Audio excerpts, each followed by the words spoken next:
Thanks for staying with us. So today's topic is quite painful to discuss, but it's one of those controversies that's been trailing the viral video of an Anambra woman who was forced to walk over her daughter's corpse to prove her innocence in the girl's death. This was a story taken from the Linda Ikechi's blog, where it was gathered that members of the community had accused the girl's mother, Azuka Emene, of having a hand in her death, an allegation that she denied. Now, we've discussed this about issue of culture seem to be targeting women in our society. We've discussed the thin line between modernization and cultural beliefs. You know, where do we draw the line between what is culturally acceptable or the practice of a community versus modernization? These are conversations that are going to be ongoing for a while. Also, there's a part of how do we solve this? Is this sensitization or is this sanctioning? Do we create laws to stop it, or do we just continue to educate people to make them understand, to see better ways of doing things? That's our conversation today. You can call us on the numbers on your screen and let us know your thoughts on this. Let me start with you, ladies. What are your thoughts on this? Again, as I said, culture and modernity. Some will say, this is our practice. We've been doing this. It doesn't mean that we're accusing her of anything. There are certain rituals we put together, and it's based on your ability to cross over that lets us know if indeed you had. You know, sometimes it's ways communities check each other and try to maintain law and order within their communities. But modernization have moved many from that and try to bring in new ways of doing things. In your view, what do you think happened there, and how do you interpret it? Especially, how do we resolve or address these kind of issues? Okay. Our culture definitely victimizes someone who is...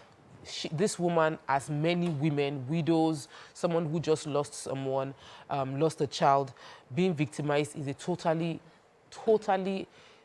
evil thing to do. You know, imagine if she couldn't walk across her daughter. They would now say she's the one that did it, when maybe she was overcome by emotion of seeing her lifeless daughter's body. Very wrong. I think that when it comes to culture, we human beings create culture, and as we become more informed, we should be reforming culture. I don't believe that it is just a case of, I believe it's a carrot and stick approach. There should be prosecution of things like this when it comes up, and there must be an extensive awareness going ahead that this is no longer allowed. Going back to when we discuss culture, we talk about stakeholders in creating change. We have the Ezes of every community, the people, the custodian of the culture, those that implement and enforce these rules. They are the first people to be made aware of the change in policy. But are the people in this community ready for a change in policy? Do they want a change in their culture? Are they okay with the way things are? I'm not from this community. I'm not an Igbo person. So from me as an outsider, I'm looking at it that what kind of horrible thing are you putting this woman into? But within that community, the change must stem from within them. Their leaders, the enlightened ones there would say, we must create a better way to handle this challenge. What is a better way to handle this challenge? Is that a grieving person should grieve. There are medical procedures to ascertain what is the cause of death. Back in the days, there might not be, so we might need to use different means to ascertain maybe the way her face now looked when she was crossing over, maybe the way she could not drink the water of something. But now, autopsy is available. Right. You can trace. Yeah. Investigation is available. We now have police. We now have judiciary. Let the system run its course. And the reason why I'm pausing you, I always say this on the table, that Nigeria's problem, for me, my personal view, is us, the middle class. We are the ones that know autopsy. They don't know autopsy. We keep forcing our enlightenment and exposure on the community of people. I always say that we, the middle class, we are the problems of many of these, of Nigeria, that lots of the problems that Nigerians are seeing, because we always assume that we are all on the same level. Everybody knows that it's autopsy. Everybody knows that this is how it is. But there's a huge community, there's a huge percentage of Nigerians who actually don't care about autopsy. They have a system that's been working for them for years. Instead of you imposing your autopsy on them, is there a way we can understand where they are coming from? It's okay. Yes. What if, okay, let me let you jump in before I say okay, I love this angle that you're taking, Morayo, because the first thing I saw, when I looked at that video was, oh, this is unfair. But then I realized that culture is a way of life, of people. We, like Tokwe said, create our cultures. And the culture could be serving for a very long time. The problem is now, how do we update and upgrade this culture as we grow ourselves, as the society grows? And we are not all growing on the same level. You have just mentioned that there are people who understand what autopsy is called. There are people who, they don't even know what that is. They don't even have hospitals in their location. They still go to traditional homes to bed their babies. They still use herbs. They combine agbo, combine this, combine that to heal themselves of infirmities.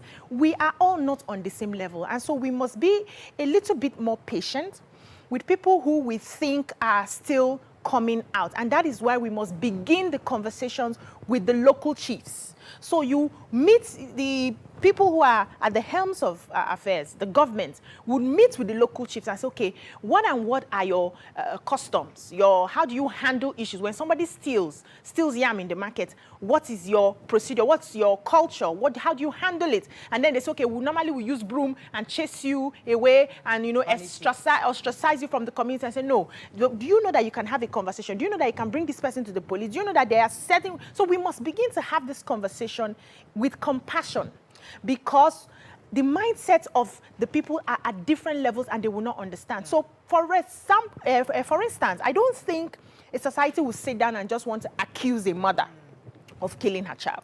They may have seen something or noticed something and they say, okay, to prove this woman's innocence, why don't you walk across this? This is how they have been doing it. For you to change that, you have to get into their mindsets to understand that when a woman loses a child, the woman is grieving. And that facial expression you're looking for when they cross the corpse, you may misread it because the woman is not in a state for you to access anything. That person it takes deep conversation, and the local government, we must empower the local government. Let me come to YK. YK, so this is what we saw. But hypothetically speaking, what if she actually killed her child? Now, would there have been a better way to handle this? Because there are crazy people everywhere. Anybody can do anything. Hypothetically speaking, if she had killed her child, she would find it very easy to walk across the child. Sure. Because we need to the full video. I'm just saying the clip, that if she killed her child, to me, I do not agree with the law in any way, shape, or form. I do not agree with that culture in any way, shape, or form. Because if I am heartless enough to kill my child, I am heartless enough to walk over the body. It will mean nothing to me. So it doesn't make sense. And I do not like these cultures that demean women. If she's a grieving mother, and you make her walk over her child to prove her innocence, that to me is wickedness. Now, most of these laws are instituted by men.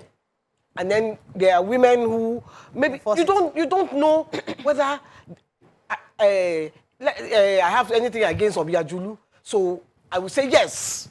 Let her walk over, because maybe I'm even the one that killed the child, and I want to punish her extra. So I don't. It doesn't concern government. Law is law. It's not allowed. To me, so, it is inhuman. Yeah. So, to stop all this, you make a woman who is grieving her husband drink the husband and sleep with the corpse for 7 days. Let us all put ourselves in that position. We will not like it. You say because you are a girl, you cannot inherit your father's property. Why? All right, so I think YK, all of us on this table, as I said before, we all pretty much agree that there are better ways of doing things. But there was somebody that shared me a story. It was very recently. She said that when this is an over 60-year-old woman sharing the story. She said many years ago, when she just had her first baby, and she was in a hospital by herself, with her, and she saw other women in the ward, and they came to her and they were looking at me, Madam, so where are your other wives? Are they not here to support you, to help you? Because she was in pain. And she was wondering, I don't have any other wives. You don't have other wives, it's only you.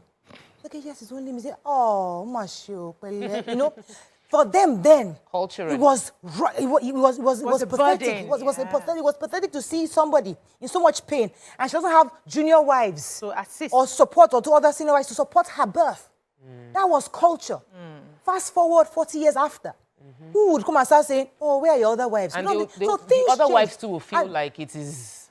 so the point I'm trying to make is that whether we like it or not, there are some cultural values that still stay here. Yeah. We enlightened ones decide which one is humane and which one is not. Which one can we To keep? them, which one? But to some people who are still custodians of this, to them it's not inhumane. It's still is what their fathers have done. So the solution is not just for us to lament like the average Nigerian are lamenting about, oh, Israel, how can they allow her to do that?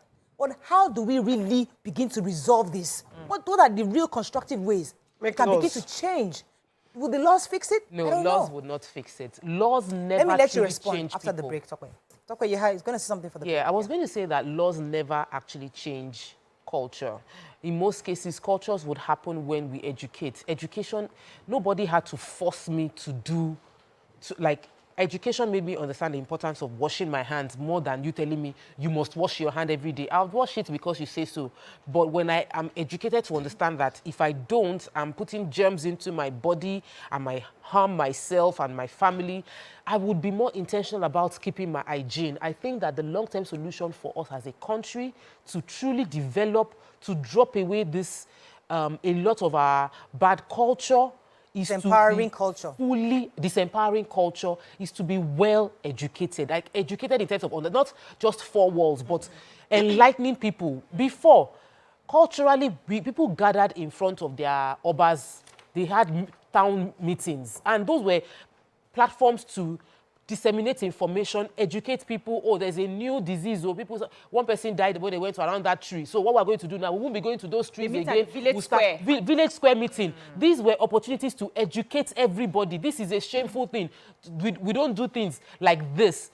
When we move away from those empowering culture and we still hold on to disempowering culture, then we must find a way to ensure that there is a flat-out education for everybody. Brian, you point finger at the middle class, that they are informed and they now look down on those that are not informed. We must level the ground. That's why people go to the UK and the US and they be like, everybody is equal. Yes. Because all of us know that no matter what happens, we go to the hospital, we get treated. Yeah. We know we go to the schools, we get treated. People leave Nigeria that they are paying private schools. They go abroad and they take their children to public schools and they don't feel any way less than the cleaner whose child is in that public school because I'm a banker and my child is in the public school. So we must level that playing field and ensure there's education for everybody. So talking about level playing field, and that's some of the roles our first ladies used to play back in the day. Yeah. Remember Rural Life for Better Women? Better Life for Rural Women. Babangida.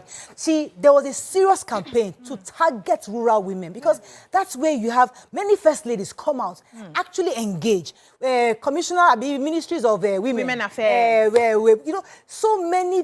Because we are the custodians. We are the ones that can actually educate. Yeah, we don't hear the obas, the oloris. Yes. All the oloris of our obas today. Supposed to be their parties jobs. And dancing. It's just beauty. There is work to be done. Yes. There is serious work to be done. Yes. Well, my own thing is that it is not all culture that is bad. We have some very positive parts of our culture that we must keep. We must retain. Yeah. What I'm saying is when you find one that is archaic, you need to put a stop to it. Now, remember one woman that they beat, that we called the first lady, that she made some show of. Was it Anambra also? Yes, Anambra. Obiano. What state was it? I can't remember his state. Yeah. But I remember him her saying, they were going to do something. I never heard anything after that. She did actually try to work. I think they did something. I'm just saying I didn't hear. Maybe she did, maybe she didn't. I'm just saying that where you say the first ladies, I agree, should actually go into these communities because those cultures will not affect them. Like if her husband had died in office, nobody's going to come and tell her to sit down with any cops. No. Let me take this call from Oluwaseun, calling from Ikeja. Good morning, Oluwaseun. Are you there? Yeah, good morning. You're live. Thanks for staying with us. It's a beautiful day. You guys are looking great. Thank you. Yeah. I want to say this, and I will always say this, that laws are made for men. Men are not made for laws. So these cultures can be modified. If they are not, would not be ruled by president, governors now, will still be, in that old age where we have, the obas and we have the chiefs ruling. Now, because we are now in the light age, there is need for grassroots education through our local government. That's why we have local government. You know, local government is still very closer to the people. Then through the system of the obas, the palas, the chief, we can begin to modify all this, barbaric, stop all this barbaric culture and modify the ones we could modify and retain the ones that really, that the world, the global world will see and will like, oh, wow, these people are good people. Not all this barbaric. We should stop it. Government should do something quickly about it. Right. About it. Thank you, Oluwaseun. Go ahead, please. Yes, so I personally believe that these cultural rules and religious rules were designed for the poor to keep them under control. Because in that same society, if it happens to a rich man, nobody, no umuada dares carry broom to go anywhere and say, come and cross over. Nothing like that happens. And so that is where governments must step in to protect the poor. When government is getting into power, these are some of the conversations that they will be having. We need people who will sit down and say, I want to be the governor of this state because there are some things I have noticed that is working against us that I want to change. And then they will have people who would be on the National Assembly who will be passing these bills, making those laws to change for the betterment of that state. Governors must take ownership for it. It's embarrassing to have a state, maybe like one state in either the north or the east or the west or middle belt, still having these barbaric practices, and they have a governor of that state. It means that the governors are not thinking of ways to develop their people. So it's not about developing a certain class of people, the elites, and then you move your children away. You just, face one direction, and then every other person struggles and suffers. You must lift your state up to meet a certain standard, and that's where the competition comes in. So if I see that in a state like Lagos, some of these things are not allowed anymore, and people are looking forward to being in Lagos because they know that there's human rights, there's this, there's that. I will want to do something for my state so that everybody wants to come to my state. But can I also add this caveat in this whole thing? Possibly the reason why many of our leaders, and I'll probably say maybe local government chairmen, the baales, the first ladies of this state, don't want to get involved in this cultural practice because of fear.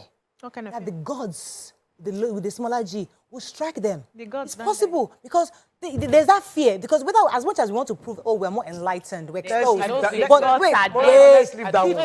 Let us leave that one. That some people are fearful that if I try to change, because the custodians will tell you that if you do this, the God of Kinika will lie. I think another angle, let me give you another angle.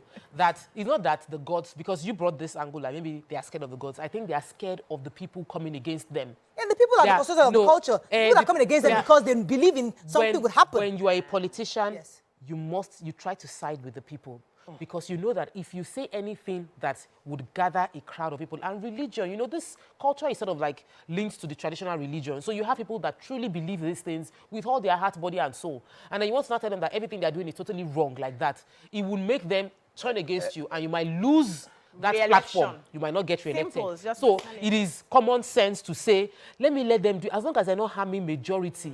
But if you truly love your people, you will educate them. Leave the adults, face the children. When you face the children, adults, in the next 50 years, they will go.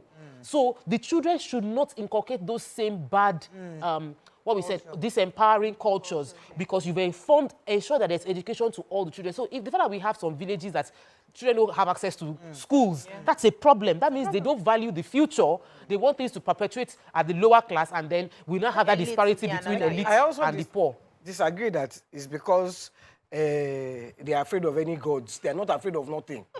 When they were going for election, where did they go? They went to gods. Excuse me. To go and do what? Just feferity. Excuse me. When they get there, they don't think of nothing. They only think of what they are going to amass. Yes. And then they think of going to the party and spraying. What do we see them doing? How many of them? I hear you, YK, and that is the perspective. That's the majority. Many people. I would like us. What I'm saying, it is they do not care enough. Because if you cared enough, you will find a solution. Yeah. Okay. Simple. Point taken. But The gods are dead. Whether God or no God, you will find the solution. God will agree with you. God will even support you. The gods will support you in your re-election bid. The point I'm trying to make is that I hear you, and that's a valid point that many Nigerians understand. Yeah. However, we must begin to get to the point where we don't always assume all politicians are all bad. I didn't say all politicians. Because when you said they all went there and that's what they are trying to amass, not all of them have gone to amass. Some actually Gone where? Not all of them have gone to government to go and amass. There are some that actually had good intentions. Have gone in there. So don't let them always generalize. We need to start. Do you know what? Well, let me help you there. Let me help you there. If you have a basket of eggs and you put one rotten egg inside that basket, what happens to the? All become rotten. So when we generalize, it's only because of the bad eggs. So it's now remaining the good eggs now to make sure that they stop. Yes, don't use this bad egg. You must leave this basket. All right. Okay. Point taken. Let me take. I think Brown is. Mr. Brown, I'm going to charge you for this. My name. Brown from Delta. You're live. Go ahead. Good morning. Good morning. Good morning. I've been holding on for about 2 minutes. I'm so sorry. I'm so sorry. Go ahead. YK. All right, on this cultural thing, I think my contribution will be that there will be a time when these cultures will fade away naturally. Because there was a time when they were killing fools. Somebody educated. There was a time when they were circumcising women. Yes. Yeah. They no longer do those things, and nothing is happening to anybody. Nothing is happening to anybody. I don't see how walking over a corpse will make somebody get proven guilty or not guilty. So these are just superstitious beliefs that we need to believe them. But I think they will naturally fade away, and nothing will still happen. Civilization will think about these things, and nothing will happen. Thank you very much. So our last caller, let me start from where he left off. So he was talking about culture. It says culture will fade by itself. But so the question is, do we allow culture to evolve on itself, or do we force the evolution? Do we insist on the change, or do we allow it to naturally change? Tope, I want to go with you. So I think that the last caller, his statements made it look like these things would go over time. No, those things did not change over time by themselves. Things change because some people intentionally passed information to educate people about what is important. For me, for this part of our on disempowering cultures to change, we need to, communities where they have it as a challenge. In the Southwest, there are still a few communities where they still do female genital mutilation, but there are few of them, and there are some NGOs who have taken it upon themselves to keep on empowering, educating the community, educating the stakeholders, the ones who it is their livelihood to, that's how they make a living, by inflicting it to check other means. Before, we used to have traditional marks everywhere. People were having different traditional marks. It was education. So it goes back to enlightening the people. Leave nobody behind. If your state still goes through, they still have this disempowering cultural traits that they still carry out, please ensure that we all have a... Let me take this message to add to what you're saying. Somebody just sent me a message. I'm not sure who the person is. She said that there's a difference between heritage and barbarism. And some of the ladies and callers are modeling it up. A caller even said culture will fade away. Heritage is identity. I think Western TV has really messed us up. So she's trying to say that there's some cases that are barbaric. Now, who determines what is barbaric? Because I remember that even in the Bible, King Solomon had to deal with a case where they were about to cut a baby in half because somebody says, this mine is not mine. That was their own way of solving a problem. There have been so many barbaric ways we've seen people done in the past. Yeah. But at what point do we begin to see differently and choose differently? Yeah, so Solomon was not going to cut up that baby. Yes, I'm just saying it was just an example. Wisdom to test and try to see who is the rightful owner. And I think that is where some of our cultures come from. So this has been happening and this happens. Probably they've identified somebody as a witch and then a child dies and they say, okay, this woman, because she's a witch, she's killed people before, she could have been the one. So how do we identify that she is the one so that she's rightly punished? And those were ways that were, conjured up for survival at the time. But times are changing and we must move with it. And you're asking a very valid question. Who determines what is barbaric? There's a reason why education is coming and people's minds are opening up.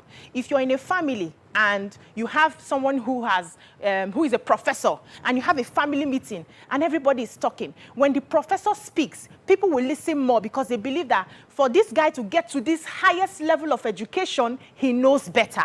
He has seen better. So those of us who are educated, who have seen better, who know better, can determine what works and what doesn't work. And what I've also noticed is that this culture and tradition benefits some people. There are some people who benefit from it, and those ones are the ones that will fight the government if they say we want to abolish this, because it benefits them. For instance, there's a place I know that before they get the Umuada to come and do all this their stuff, they buy drinks for them. They pay some fine. They provide food, they provide goats, they provide who is eating all those things. It's benefiting those people. So anywhere you hear that, we're going to chase a woman out or she has committed adultery, you see them, everybody is, because they know at the end of the day, they will share money, they will share food, they will share drinks. Those people will fight when you want to change that. So you must identify that as a government and a law body to say, we cannot just wait and allow it evolve out, because there are custodians who will keep it because it's benefiting them. We must have laws to push this. So if we identify that this is no longer serving us, that's the body of the enlightened people say, this is not good for us. This is dehumanizing to our people, right? We identify that. We must have a law that we back it up and we say, this is no longer acceptable in this culture. Anybody who does it will either be fined, will go to jail, will go. That is a way to deter people. But I always have to go back to where we the people come in. Because when we know better, instead of taking out time to re-educate those in our communities, you're getting involved. What you do is take your family, your mother and father, you bring them to the city. Let me remove you from that place, that culture where they're having all this barbaric behavior. Let me bring you to Lagos, bring you to Port Harcourt, bring you, where you can live, or come you to London. Or, those that should know better. We don't go back to see how we can do to begin to change our community. No, we're too selfish. We'd rather take our own family, our brothers, our sisters, move them to the city where they are safe from these barbaric behaviors. Let those barbaric people be handling it. So we know the part of government. I'm just saying, I always like to always highlight our own in this also. Morayo, it's the same way a governor will say, because I want re-election, I'm not going to chase away this culture because they will not vote for me next time. He is selfish, and I have learnt from him. He's my teacher. He's not your teacher. He's my teacher. Because if he's selfish, I'm selfish too. In fact, I am selling more than fish. Always. Yes, but it's usually a circle. Yeah. We reflect what we see, and what we see the high and mighty. Exactly. And so we reflect them more often. Teacher, don't teach me nonsense. It's easier when they change for us to see that change trickle down. But there's something that we interviewed before she became a wife of the Oni, Princess, I've forgotten her, but she's a princess. She's now married to the Oni, and they were doing some projects. They came here on the show to talk about how they are dealing with, because Osun still has a bit of female genital mutilation, and they said that they realized some people, culturally, they're like their family job. What they do from children to children is to do, like they passed on for vaginal mutilation and traditional marks. So what would those children do if you take away that job from them? So what they now had to do was to educate the children, got the children scholarship, pay for their school. So they know now that by the time the older ones die out, that culture will automatically die out. So there must be an intentionality to saying, I want to help. And it is not about custom or it's not about our heritage. Our heritage is beautiful. We have art. Many cultures of the world retain their heritage through art, through our own self. Yes, through our art. We use those ones to do it. We use our dance. We use our dance. We have a lot of culture. Yes. Yeah. We use art to preserve. What I'm saying is that we use art to preserve our culture. We use art to promote our culture. So we know what is good about our culture, and we know the one that is inhuman, that when you hear it, even you will be shocked. Because when I saw this, when I read the story, I was like, in 2023, somebody is having, a woman that lost her child is having to cross over the child. That is inhuman. That one is obviously It's crossover. barbaric. Okay. It's crossover, not work. Can you work on the child? That was obviously barbaric. So we don't need anybody. We're not modeling up things on the show. Right. We are saying the ones that you know are inhuman. Wash the body of your child and drink the water. All of those are barbaric. So those ones So are. those of us that come from those villages, Let's go back. let's go back and educate. There's one in Ikorodu, because Lagos is not totally exempted. There's Ikorodu, they do all sort of things in different places. The point is that we are all from these places. Let us not all act as if, oh, they are all different kind of people. No, we are all parts of these people. So instead of us to always just identify how barbaric, let's remember that we have our grandmothers there, we have our mothers, our brothers, our siblings living in some of these communities, and we need to make a direct, intentional approach to all the various communities and see how we can begin to change, not just condemn, because the easiest thing to do is condemn over Twitter and social media and talk about it and feel good about your condemnation. But no, there's so much more work to be done. Another thing is all of us cannot go to do that, but there are people who can, and we must support them when they do. Absolutely. When we have these non-governmental organizations come out, how do we support them?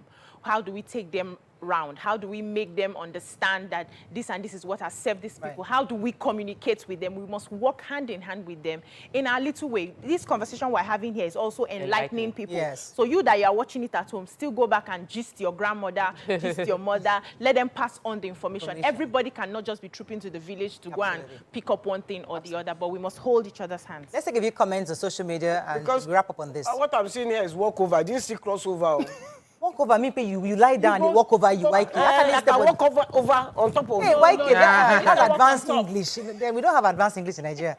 It's just walk over. Yeah. If you that walk over, that one is that's intermediate. Not wakapas. No. Please take a comment. Yes, I'm trying to get some tweets. Okay. Comments, should we wrap up? Antnam says, Osho has a big genital mutilation problem. Exactly. Not even That's little. my mention. Ismaila says, religion was supposed to chase away many of these barbaric practices, but unfortunately it's sad to see or hear that this stuff still exists today. I can't process it. We have to wrap up on this, but I think in a nutshell, everybody has condemned this because many people believe that it's wrong at this, especially in 2023. However, it's just one thing to condemn. It's another thing to how do we solve the problem? How do we begin to resolve it? And there is a 360 approach. Government has its own responsibilities. The church leaders have their responsibilities. The oloris of the obas, the kingmakers, the bales, the first ladies of, everybody who is in leadership role realize that there's so much more work to do because it's easy to do the infrastructure and do the various, the top heavy things. Exactly. But they are really ground. They are really groundwork. Talk where matter day. Okay, I'm wrapping up. Now where matter day you talk I'm wrapping Say up. don't those infrastructure. It's not easy. That one you don't show yourself. Hey, Commission it and I commission this road. Right. So can I continue?